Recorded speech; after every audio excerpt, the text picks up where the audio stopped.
Fala pessoal, seja bem-vindo mais uma vez no canal, Diego aqui falando. E eu gostaria de fazer uma pergunta para você que está me ouvindo. Você é um tipo de um pai ou mãe, né, que está pronto a proteger a família em qualquer cenário? Vou fazer uma pergunta melhor. Se fosse o seu trabalho proteger a sua família como um negócio, como uma regra de negócio, tá? A minha função é proteger a minha família como um negócio. Como é que você se avaliaria numa escala entre 1 e 10? Vamos falar sobre proteção executiva para a paz, tá? Segurança lições ali de segurança privada, puxando um pouco ali do serviço secreto, que a gente estudou um pouquinho aqui sobre o book do serviço secreto, está publicado isso. Depois eu compartilho o link aí na legenda. Eu gostaria de trazer esses assuntos aqui para vocês. Vamos lá. Aplicar técnicas de proteção executiva não é simples, né? Existe ali todo um preparo ali, as pessoas têm que estar muito conectadas ali, tem que ter uma sinergia muito boa, né? Como por exemplo daqueles agentes de segurança, né, que protegem. Existe um mercado para isso, tá? Não é o mercado dos M que eu digo dos milionários, é o mercado dos B, né, dos bilionários, né? E existe agentes ali de segurança privada, né, e do serviço secreto voltado ali para o dia a dia, só para conscientizar pais a estarem preparados, né? Então vamos mostrar um pouquinho nesse vídeo para quem leva a segurança a sério, mas de forma prática e sem paranoia também, porque também ficar com paranoia só atrapalha, faz um carnaval e não ajuda em nada. O pai como agente de proteção, ele reforça a ideia de que o pai moderno não precisa terceirizar a segurança da família. Ele parte do princípio seguinte: ele sabe que existe um trabalho para ser feito, não só de provedor, mas também que vai além. Cara, a minha segurança eu não posso terceirizar. Eu tenho que ter meios, arma legalizada, arma fria, não importa. Ele tem que ter meios de proteger câmera, circuito, áreas definidas, perímetros definidos na sua casa. Mas a premissa principal é essa: ele não pode terceirizar a segurança. Ele pode botar camadas de segurança, mas a segurança ele tem que estar monitorando. Ele pode até pagar para alguém fazer, mas ele tem que estar ciente, tendo controle do que está acontecendo ali diariamente na família dele, tá? E a função vai além do prover, como eu mencionei antes, né? Ele tem que prever, proteger e planejar, os 3 P's, né? Proteger a família como proteger um executivo de alto valor, né? Só que é um pouco bem mais importante, né? Um pouco não, é bem mais importante do que um executivo de alto valor. Só que é sua família, né? Não é só a segurança armada, não é você só ter uma 12, uma espingarda debaixo da cama, não é só isso. Você tem que fazer esses perímetros que a gente chama de prevenção. A gente tem que ter vigilância com câmeras, cachorro também é tido como um sistema de vigilância. E a antecipação do risco. Quando você já tem noção do risco chegando perto de você, você já tem que estar atuante. Existe um vídeo que está circulando aí na internet que 2 pinches. Os pinches deu sinal, o cara já estava com a arma na mão, mas ele não tinha visão. Quando os pinches saiu do portão, ele bateu de olho no cara, ele reagiu e acertou o cara que já estava do lado do carro na garagem. E isso foi uma reação né? Ele se antecipou o risco. A vigilância, né, no caso os pinches lá, deu sinal e ele se precaveu, né? Os profissionais como agentes, né, como os agentes do serviço secreto, eles usam métodos simples, tá? Às vezes a gente vê alguns vídeos, né, de empresas de segurança privada, os caras todo taticão. Aquilo ali não funciona. Aquilo ali é mais para marketing, é mais para vender o serviço, para vender o produto, porque às vezes no dia a dia a pessoa ela tem que entrar exatamente no formato daquela família ou daquele bilionário, daquele milionário, e estar junto ali com os funcionários, mas acompanhando ali todo o parâmetro ali de segurança, né? Cai na questão, né? Se você aplicasse essas mesmas táticas nas escolas do seu filho, né? Funcional? Funcionaria? No estacionamento, no mercado. Agora aqui no Rio de Janeiro está tendo sequestro em vários supermercados. E estacionamentos também. A pessoa vai abrir o carro, quando vê os caras já grudam na mulher, no homem, sequestra, bota no carro, enfim. Então, eu às vezes vou levar minha esposa, minha filha na escola, para os mais atentos ali, próximo a mim, né? Eu circulo o carro, eu olho para todas as direções, parece que eu estou transportando, né, o presidente, né? Ou uma pessoa importante, né? Mas não deixa de ser uma pessoa importante. Então eu levo a sério e eu executo isso à risca, como se fosse um trabalho sério. Um dia minha esposa pegou o carro, foi e buscar minha filha na escola e falou assim: tô meio assim preocupado porque eu deixei o carro um pouco longe assim. E ali na escola, saiu da escola, né? Ninguém vê, né? Eu falei: não, tô indo pra aí. Aí eu fiz um S aqui na rua, uma caminhada de 10 minutos e fui a pronto uso, né? Então assim, é bom a gente sempre contar com uma pessoa que não se expõe, não se coloca em risco desnecessário, e tem que haver essa sinergia, né? Ou com o funcionário, ou com a esposa, ou com a filha, com o filho. Você tem que ter essa sinergia, que é a prevenção, nada mais. E logo em seguida, a vigilância e a antecipação do risco, né? Então são métodos simples, né? Extremamente eficazes. Tem coisas que a gente estuda no próprio YouTube. Se você botar no YouTube aí como consertar uma máquina de lavar, você aprende a consertar a máquina de lavar no YouTube. O YouTube ensina tudo, tá? Você tem que só comparar uma fonte da outra, para você separar ali o joio do trigo, né? Porque é uma busca aberta, então você vai ver muito charlatão, muita gente falando asneira. Então você tem que comparar 2, 3, 4 fontes ali e cruzar duas ou três tem que bater. As outras que não bater você descarta. E realmente não tem pra onde fugir. É a busca de um conhecimento, né? É você procurar se atualizar, tá? Levar essas táticas para a escola do teu filho, no estacionamento, no mercado, tá? Leva isso a sério. Onde estacionar o carro de frente, aí eu tenho que dar ré. Quando você destrava o carro, já acende a luz do salão do carro, o farol acende, parece uma boate no meio da rua. Tudo isso tem que ser configurado para evitar chamar atenção. Observar as entradas e saídas de shopping, aquele Norte Shopping aqui na América, né? Ali aquela rua ali do lado do Norte Shopping, tem um sinal ali é um assalto atrás do outro. A pessoa às vezes sai do Norte Shopping, né? Aqui na Zona Norte, e a pessoa é premiada, entendeu? É um carro atrás do outro ali premiado.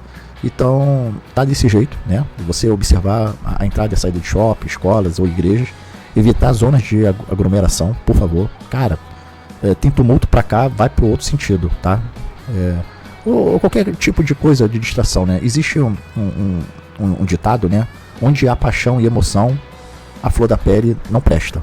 Então assim, futebol, shows, né? Vai pro Maracanã, vai assistir algum show numa praça, num bar. Cara, é minha opinião. Se você faz isso, respeito, cada um é dono de si. Mas eu tenho um ditado comigo, né? Um ditado antigo que já dizia isso: onde há paixões e emoção, a flor da pele não, corre que não presta. Entendeu? Se tem emoção, não presta.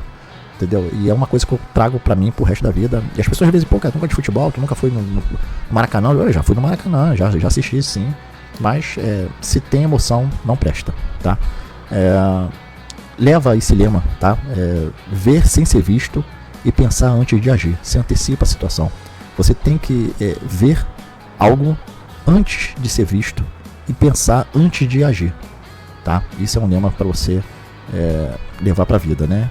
E enfatizando aqui, quem vê antes, age antes, né? É o famoso quem se antecipa já sai na frente, né? Então assim, criar rotinas previsíveis, né, com pontos de variações e estratégias. Eu me lembro uma época que eu fui no Chile, estava tendo protestos no Chile, e uma coisa assim que minha esposa não entendeu nada. Eu vi onde estava o hotel que a gente ia ficar, e eu vi que a gente ia andar 200 metros até o consulado brasileiro se alguma coisa fosse agravar mediante aqueles protestos que estava tendo na época lá no Chile. Então você criar rotinas previsíveis com pontos de variação estratégica, se antecipar, né?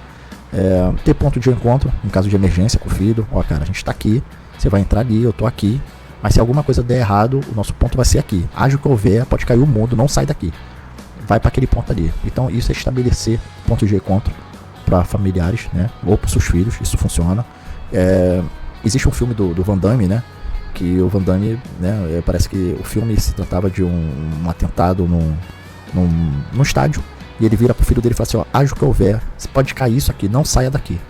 E quando ele foi buscar o filho chorando: pai, não saí daqui, eu te obedeci. Aí ele abraçou o filho e ele conseguiu pegar o filho e salvar o filho. É um filme do Van Damme, que eles têm um atentado no estádio, e, enfim, é um filme de ação. E é exatamente isso, é você estabelecer limites ali pro teu filho, pontos de contato de emergência, né? Eu me lembro que a gente saía com os amigos na época da juventude, e tinha um cara que era grandão lá, um amigo nosso lá, quase 2 metros de altura. A gente falava que ele era o nosso ponto de referência. Então ninguém se perdia, muito bom. Então assim, estabelecer procedimentos simples, né, para entrada e saída de carro, entendeu? Eu sempre falo pra minha filha: ó, quando eu sair do carro, eu vou dar a volta no carro, não sai do carro enquanto eu não abrir a porta, para evitar que a criança abra o carro e saia correndo pra rua, ou às vezes ela abre o carro, alguém puxa a porta e já tem acesso a ela, né? Então tudo isso aí a gente já trabalha com procedimentos simples, né? Numa situação de crise, eu falo pra minha mulher, pra minha filha: abaixa todo mundo, e as jujubas começam a pular pelo para-brisa. Então tudo isso tem que ser ensaiado, né? E tem que ser preparado, e não é da noite pro dia, né? É devagar e contínuo, né?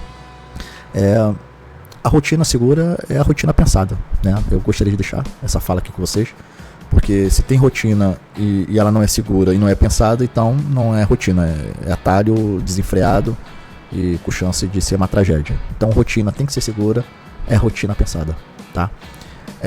Equipamentos e mentalidade, né? Não é sobre armas, não é só ter o cara só ter arma, né? O cara só ter arma é um cara exibicionista, é o cara que ele acha que ter arma está resolvido o problema. Não, é lanterna, é preparação mental, é preparação ferramental adequada, né? Então são lanternas, ferramentas multitool, né? Kits de primeiros socorros, comunicação alternativa, tá? Rádios, contatos de emergência. Existem sistemas agora que você faz contatos totalmente off-grid, tá? Então dizendo que não é só a arma, não é só o equipamento, é um conjunto de habilidades, preparação mental, ferramental, né? Trazer esses pontos e só funciona com treino e disciplina. Se não tiver nada disso, cara, corre atrás. Já passou do tempo da gente alertar e já passou do tempo da gente ficar convencendo os outros. Já passamos desse tempo. Aqui só está uma pequena lista de um checklist para a gente poder ter exemplo de comunicação, distância, vigilância e resposta, né? E óbvio, né? Envolvendo a família, ensinar as crianças sem traumatizar ninguém, né? O uso também de paralelo ali com carros blindados, né? Você não precisa blindar o carro, mas precisa blindar o seu comportamento. É aquela teoria, o cara compra um carro blindado, ele para no lugar, que ele faz? Ele abaixa o vidro.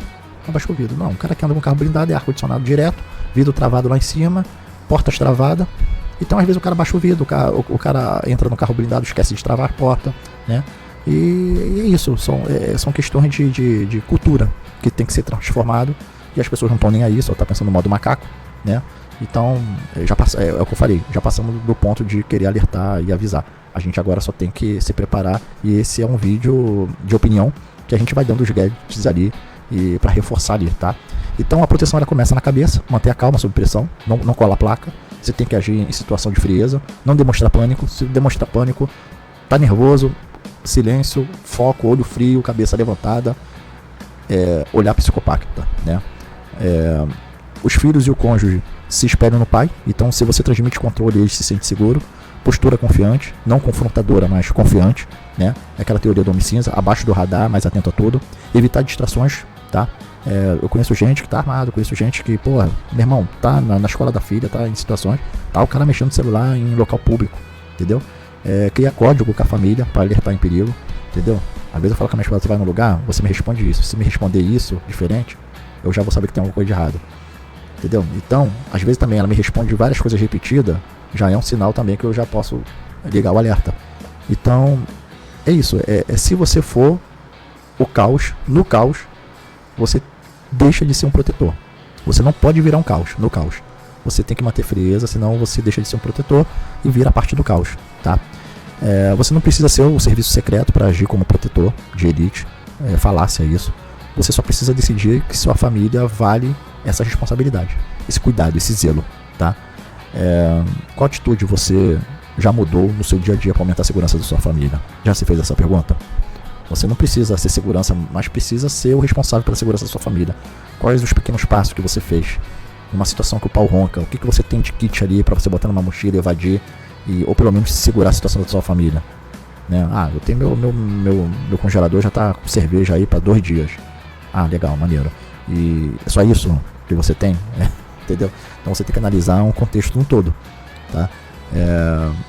É isso que eu gostaria de comentar com vocês, né? Se vocês já pensaram em montar um protocolo familiar de emergência, tá? Se esse conteúdo aí fez sentido para você, fez você refletir, se inscreve aí no canal, clica aí em curtir. Aqui a gente fala de proteção real, de verdade, sem ficar ensaboando muito, para quem entende o peso de proteger quem ama. Se você não entende esse peso, não é eu que tenho que botar na sua cabeça, tá tudo errado, né? Tá chovendo para cima, eu tenho que te mostrar o que você deve fazer para você proteger quem você ama. Não, eu não tenho que falar isso, você que tem que fazer isso, né? Então, são pequenos gaps que eu gostaria de deixar registrado aqui. Até o próximo vídeo, próximo tema aí, e vamos nos falando, galera. Tamo junto, um beijo no coração, fique com Deus.